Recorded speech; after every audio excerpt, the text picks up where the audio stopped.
Assalamualaikum warahmatullahi wabarakatuh. Alhamdulillahirabbil alamin bihi nasta'inu ala umuri dunya waddin. Sallallahu alaihi wasallam Muhammad wa ala alihi washabihi ajmain amma ba'du. Baik, di sini kita akan mempresentasikan hasil dari laporan kajian kami, yaitu tentang usaha pembibitan sayuran mata kuliah kewirausahaan kelompok 6 ya. Kelompok 6 sendiri terdiri dari 4 mahasiswa, yaitu ada Wafiqah Nur Azizah, Widi Agus Loreti, Yeni Wardatul Insani, dan saya sendiri yaitu Wira Hadiansyah. Untuk lebih mengefisienkan waktu, dipersilahkan untuk pemateri pertama. Assalamualaikum warahmatullahi wabarakatuh. Saya Wafiqah Nurul Azizah, NIM E1E019327. Di sini saya akan menyampaikan terkait dengan profil pendiri, di mana nama usaha ini yaitu Pembibitan Satu Hati, kemudian pendirinya yaitu atas nama Yulianti. Tahun berdirinya usaha ini pada tahun 2015, kemudian lokasi usaha ini terletak di Jalan Gelangga, Dusun Gegelang Daya, Desa Gegelang, Kecamatan Lisar, Kabupaten Lombok Barat, Nusa Tenggara Barat. Terima kasih untuk penyampaian dari pemateri pertama. Dipersilahkan langsung untuk ke pemateri keduanya. Baik, selanjutnya saya akan menjelaskan mengenai aspek pemasaran. Di sini yang pertama yaitu gambaran umum pasar. Jadi di dalam hal pemasaran produk, pemasaran bibit tanaman tidak menemukan kendala. Penangkar umumnya tidak melakukan promosi. Hal ini dikarenakan pembeli biasanya datang sendiri ke penangkar atau meminta bantuan kepada Dinas Pertanian untuk mencarikan penangkar bibit tanaman. Pemasaran bibit tanaman dilakukan melalui 2 cara, yaitu yang pertama, penjualan secara langsung ke konsumen atau perorangan, dan penjualan melalui pedagang atau perantara. Kemudian ke konsumen atau lembaga, atau juga kelompok atau perorangan. Penjualan sebagian besar melalui pedagang atau perantara dan pengecer, dan hanya sebagian kecil saja yang dijual secara langsung ke konsumen. Kemudian di sini yang kedua ada segmentasi pasar. Seperti halnya usaha bibit tanaman sayuran ini, target pasar ini dibedakan berdasarkan kelas sosial, karakter, perilaku maupun keinginan masing-masing dari calon konsumen ini. Nah, selanjutnya di sini ada strategi pemasaran. Jadi, strategi pemasaran melakukan sesuatu sebagaimana pengusaha akan memenuhi tujuan. Menjual hasil panen tahun ini bergantung pada jenis dan ukuran pertanian, dan apakah bertani penuh atau paruh waktu, serta memiliki beberapa opsi untuk memasarkan operasinya. Seperti halnya pertanian organik menentukan jenis produk yang dijual. Petani memiliki pertanian organik karena beberapa alasan. Mereka mungkin percaya pada konsep makanan organik dan bersedia bekerja keras untuk mencapai dan mempertahankan standar organik. Selain itu, konsumen telah menunjukkan kesediaan untuk membayar lebih untuk makanan organik tersebut, yang menghasilkan margin keuntungan yang lebih besar daripada makanan pertanian konvensional. Bahkan jika kita memiliki areal yang lebih sedikit, kemudian pasar petani ini adalah strategi distribusi dan penjualan yang ideal. Ini juga bisa menjadi batu loncatan ke pasar yang lebih besar jika ingin tumbuh. Tetapi dengan popularitas pasar ini, banyak petani menjual di pasar yang berbeda setiap akhir pekan dalam jarak yang wajar dan pertanian mereka. Ini memungkinkan untuk menjual beberapa jenis produk, menyediakan resep, dan menawarkan sampel rasa. Jadi manfaat lainnya adalah operator pasar atau komunitas lokal menangani sebagian besar promosi, menghemat waktu dan juga uang. Adapun pertanian yang didukung masyarakat sebagai strategi penjualan dan penetapan harga jika kita adalah operasi kecil yang membutuhkan arus kas yang andal untuk mempertahankan operasi kita. Mereka membayar bagian mereka setiap tahun sebelum panen kita dengan imbalan sejumlah makanan. Ini bisa berupa 1 kotak sayuran atau 1 kotak seminggu, sampai tergantung pada langganan atau keanggotaan mereka, dan beberapa banyak yang dapat kita hasilkan. Kemudian promosikan CSA Anda dengan teknik online seperti media sosial, situs web, dan email. Baik, di sini selanjutnya strategi bersaing dengan kompetitor. Dalam menjalankan bisnis, adanya persaingan pasar memang bukan hal yang baru. Baik usaha yang memang memiliki peluang pasar cukup bagus ataupun peluang usaha yang pasarnya tidak terlalu bagus. Banyak cara yang mereka lakukan agar usahanya tidak kalah bersaing dengan peluang usaha lainnya, sehingga masih bisa bertahan bahkan berkembang di tengah persaingan pasar yang semakin ramai. Salah satunya dengan cara mengamati pasar dan kenali pesaing. Dalam menghadapi kompetitor, terlebih dulu lihatlah potensi pasar yang ada.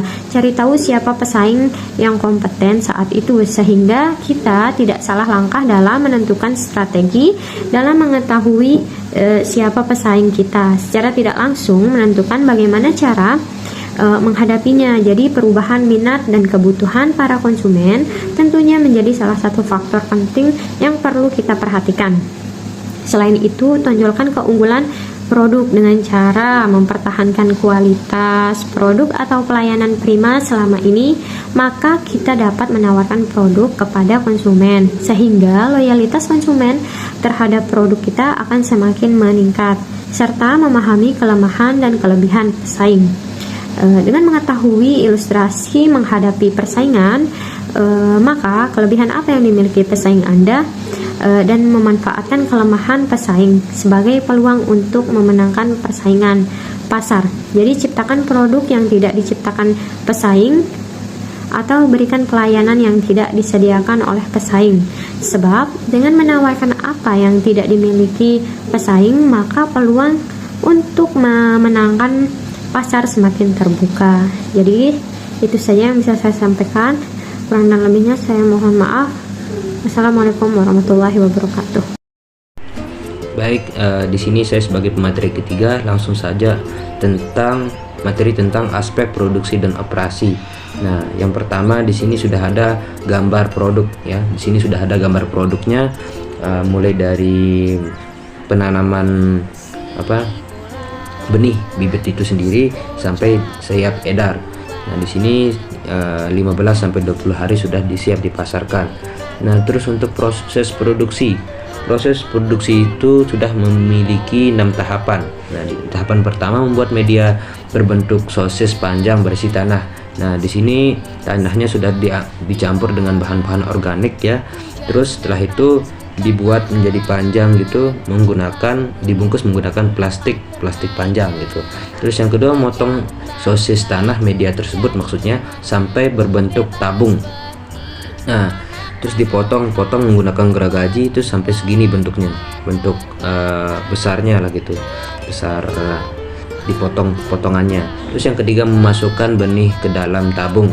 Nah, proses yang ketiganya itu memasukin benih ke dalam tabung ya. Terus yang keempat, disiram menggunakan air biar mudah gitu biar segar benih yang sudah dimasukkan ke dalam tabung tersebut, media tersebut. Yang kelima, menunggu proses pertumbuhan benih itu sendiri mulai dari 15 hari mulai dari pertama kali ditanam sampai 15 hari atau 20 hari dan siap diedarkan. Nah, yang terakhir nih, yang keenam itu proses memindahkan bibit tersebut, benih terus menjadi bibit tersebut dari tempatnya ditaruh ke wadah yang sudah disiapkan untuk dipasar atau kemasannya itu sendiri. Nah, dan siap untuk diedarkan. Terus yang selanjutnya, materi yang selanjutnya, ciri khas produk, jasa produk. Nah, di sini teman-teman, untuk kebanyakan pembibitan yang ada di Lombok atau di Lingsar itu pembibitan ini yang paling besar, pembibitan satu hati. Nah, dan juga pembibitan satu hati itu menggunakan benih unggulan. Nah, dan memiliki banyak cabang ya. Di sini yang saya tahu kemarin dikasih tahu sama pemiliknya itu katanya mempunyai 3 cabang untuk sayurannya sendiri. Nah, di sini ada 3 titik tempat, ada yang 4 are, 6 are, dan ada yang 3 are. Baik, untuk materi selanjutnya, aspek organisasi manajemen. Nah, di sini untuk direkturnya sendiri yaitu Yuliatin. Terus untuk keuangannya itu sendiri Zubian Parit, dan yang untuk pemasarannya Jamhur, dan yang terakhir untuk jadi PJ operasionalnya itu yaitu Alianti Rahmah ya, Alianti Rahmah. Mungkin cuman itu yang bisa saya sampaikan. Saya langsung saja, saya sebagai moderatornya juga, saya silahkan untuk pemateri keempat. Terima kasih. Assalamualaikum warahmatullahi wabarakatuh. Saya Yeni Wardatul Insani selaku pemateri terakhir yang akan menyampaikan mengenai materi upaya mengatasi masalah.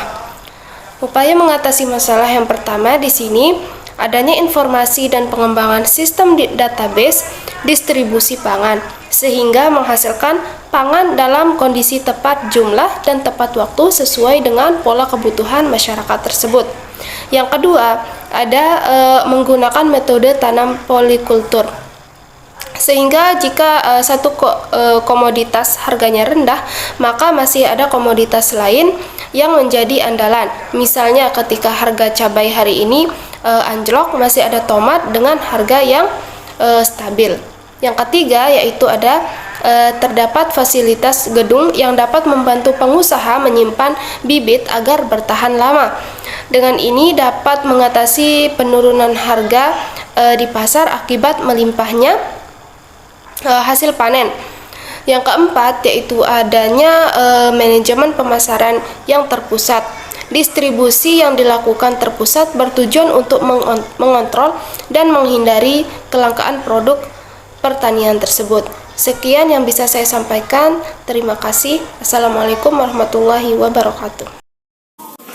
Baik, di sini saya akan menyampaikan mengenai kesimpulan di mana pembibitan sayuran adalah suatu istilah yang berhubungan dengan suatu proses memperbanyak sumber daya hayati. Dalam hal ini adalah sayur-sayuran dalam bidang perkebunan.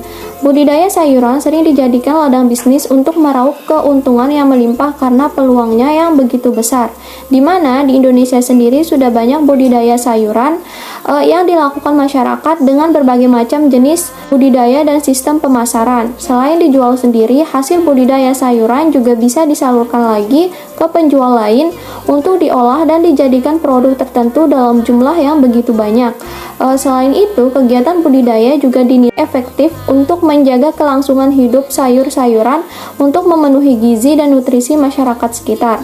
Nah, tujuan lain yang bisa dijadikan patokan dalam budidaya sayuran adalah menciptakan lapangan kerja yang lebih besar, memperoleh penghasilan yang lebih besar, mengembangkan potensi sayuran agar konsumen lebih mengenal tanaman pangan dari berbagai daerah dan jenisnya, sehingga mampu melakukan bisnis dengan baik dan melakukan pengembangan pertumbuhan sayuran. Sekian dari saya. Wassalamualaikum warahmatullahi wabarakatuh. Terima kasih untuk materi keempat. Mungkin cuma itu yang bisa kami sampaikan dari kelompok 6. Kurang lebihnya mohon maaf. Wabillahi taufiq wal hidayah. Wassalamualaikum warahmatullahi wabarakatuh.